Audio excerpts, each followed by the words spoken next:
జై తెలంగాణ, జై ఫలస్తీన్, తక్బీర్. అసదుద్దీన్ ఓవైసీ చాలా పెద్ద కాంట్రవర్సీకు తెరలేపారు. నిన్న మన పార్లమెంట్లో ఎంపీ ఓత్ టేకింగ్ సెరమనీ జరిగింది. ఎంపీగా గెలిచిన సభ్యులు ఒక్కొక్కరిగా స్టేజ్ మీదకి వచ్చి ఓత్ తీసుకుంటున్నారు. తెలంగాణ రాష్ట్రం హైదరాబాద్ కాన్స్టిట్యుయెన్సీ నుండి దాదాపు 3 లక్షల పైచిలుకల మెజారిటీతో గెలిచిన అసదుద్దీన్ ఓవైసీ స్టేజ్ మీదకి వచ్చి ఓత్ తీసుకొని ఆఖరిలో జై భీమ్, జై మీమ్, జై తెలంగాణ, జై పాలస్తైనా, జై అల్లాహు అక్బర్ అన్నారు. ఇక్కడ జై భీమ్ అంటే విక్టరీ టు అంబేద్కర్ సాబ్ అని అర్థం. జై మీమ్ అంటే ముస్లింను పొగుడుతూ విక్టరీ అన్నారు. జై తెలంగాణ అంటే మన తెలంగాణ గురించి జై అన్నారు. జై అల్లాహు అక్బర్ అంటే మొహమ్మద్ గారిని పొగుడుతూ ఈయన విక్టరీ అన్నారు. ఇక్కడి వరకు బాగానే ఉంది. బట్ జై పాలస్తీనా అన్నారు కదా, ఇక్కడే కాంట్రవర్సీ మొదలైంది. మొదటగా అసదుద్దీన్ ఓవైసీ స్పీచ్ ఒకసారి చూడండి. कानून के मुजब तय पाया है, एतकाद रखूँगा, उसका वफादार रहूँगा. मैं भारत के इक़्तिदार आला और सालिमियत को बरकरार रखूँगा और जिस ओहदे को मैं संभालने वाला हूँ इसके फ़राइज़ और वफादारी से अंजाम दूँगा. जय भीम, जय मीम, जय तेलंगाना, जय फ़लस्तीन, तकबीर, अल्लाहु अकबर. పార్లమెంట్లో వేరే దేశాలకు కట్టుబడి ఉన్నట్లు లేదా వేరే దేశాలకు నిబద్ధత చూపిస్తూ పొగిడిన లేదా సపోర్ట్ చేసిన ఎంపీగా డిస్క్వాలిఫై చేయబడుతుంది అని మన రాజ్యాంగంలోని ఆర్టికల్ 102 చెబుతుంది అని బీజేపీ ఐటీ సెల్ హెడ్ అయిన అమిత్ మాల్వియా అంటున్నారు. యాక్చువల్లీ మన రాజ్యాంగంలో ఆర్టికల్ 102 చట్టం ఏమంటుంది అంటే, ఇక్కడ ఆర్టికల్ 102 క్లాస్ ఒకసారి చూడండి. A person shall be disqualified for being chosen as and for being a member of either house of parliament. అంటే మెంబర్ ఆఫ్ పార్లమెంట్ ఎటువంటి పరిస్థితుల్లో డిస్క్వాలిఫై చేయబడతారు అంటే, ఇక్కడ పాయింట్ నెంబర్ డి చూడండి. If he is not a citizen of India or has voluntarily acquired the citizenship of foreign state or is under any acknowledgement of allegiance or adherence to foreign state అని ఉంది. ఈ పాయింట్కు అర్థం లోక్సభ మెంబర్గా ఎప్పుడు disqualify చేస్తారు అంటే, ఒకవేళ క్యాండిడేట్ వేరే దేశస్తుడు అయితే క్యాన్సిల్ చేస్తారు, లేదా వేరే దేశం యొక్క సిటిజన్షిప్ను తీసుకుంటే క్యాన్సిల్ చేస్తారు, లేదా వేరే దేశానికి కట్టుబడి ఉన్నట్లు వేరే దేశాలకు నిబద్ధతగా ఉన్నట్లు ఉంటే డిస్క్వాలిఫై చేస్తారు అని ఆర్టికల్ 102లో ఉంది. అసదుద్దీన్ ఓవైసీ గారు స్వయాన ఒక లాయర్, సో ఈయనకు రూల్స్ అనేవి తెలిసి ఉంటాయి. బట్ ఈయన ఏ ఉద్దేశంతో ఇలా మాట్లాడారు అనేది తెలియాలి. ప్రపంచవ్యాప్తంగా ఎన్నో యుద్ధాలు ఇప్పటి వరకు జరిగాయి. ఇరాన్ ఇరాక్ యుద్ధం, రష్యా యుక్రెయిన్ యుద్ధం, ఇలా ఎన్నో యుద్ధాలు జరిగాయి. కానీ పార్లమెంట్లో ఒక దేశానికి సపోర్ట్గా ఫస్ట్ టైం ఓవైసీ మాట్లాడారు. ఓవైసీ ఓత్ సెరమనీ తర్వాత పార్లమెంట్లో నిరసనలు వచ్చాయి.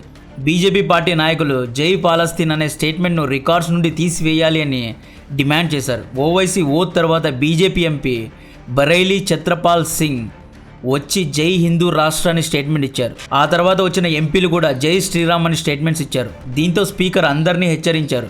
సబ్జెక్ట్ మాత్రమే మాట్లాడాలి, వేరే విషయాల గురించి మాట్లాడకూడదు అని హెచ్చరించారు. ప్రస్తుతం పార్లమెంట్ అనేది యుద్ధ భూమిగా మారిపోయిందండి.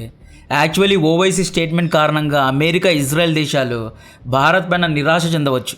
ఇక్కడ మీడియా ముందు లేదా టీవీ ఇంటర్వ్యూస్లో పాలస్తీన్ పైన సానుభూతి చూపించడం వేరు, కానీ పార్లమెంట్లో ఓత్ టేకింగ్ సెరమనీలో ఇలాంటి స్టేట్మెంట్ ఇవ్వడం వేరువేరు అర్థాలకు దారితీస్తుంది. ఇక్కడ భారత్ ఎప్పుడూ ఇజ్రాయెల్ పాలస్తీనా విషయంలో న్యూట్రల్గా స్టాండ్ తీసుకుంది.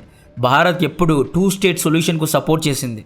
ఈ యుద్ధం శాంతితో ఆగిపోవాలి అని చాలాసార్లు భారత్ స్టేట్మెంట్ ఇవ్వడం జరిగింది.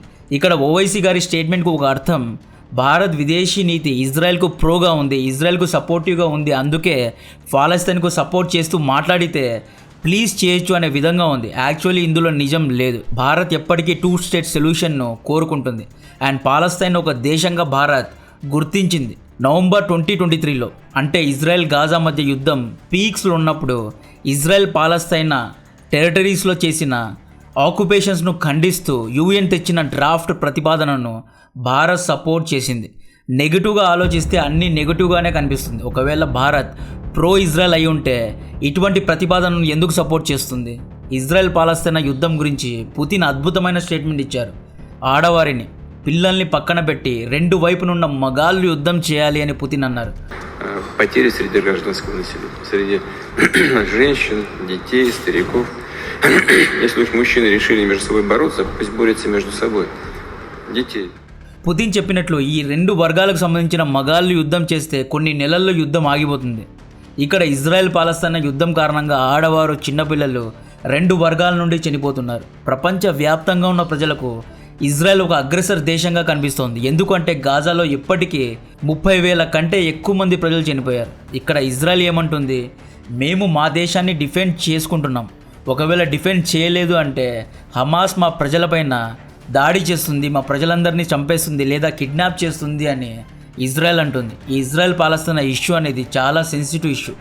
అసదుద్దీన్ ఓవైసీ తాను ఇచ్చిన స్టేట్మెంట్ను డిఫెండ్ చేస్తూ పార్లమెంట్ హౌస్ నుండి బయటకు వచ్చి మీడియా ముందు నేను తప్పుగా ఏమీ చెప్పలేదు అన్నారు.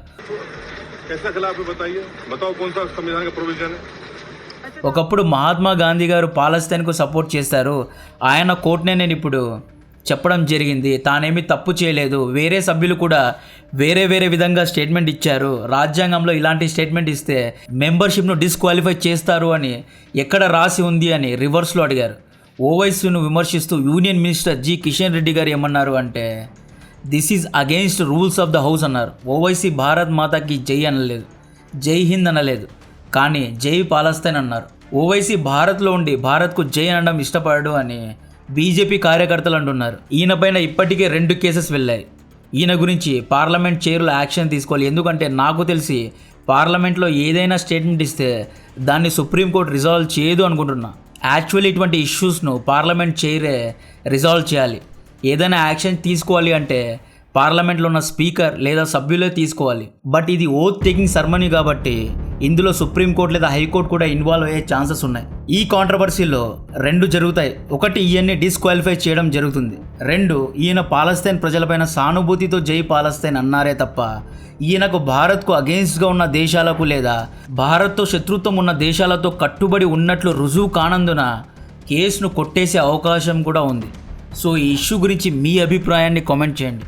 కాంటెంట్ నచ్చితే వీడియోను లైక్ చేయండి, ఛానల్ను సబ్స్క్రైబ్ చేసి అందరికీ షేర్ చేయండి. జై హింద్.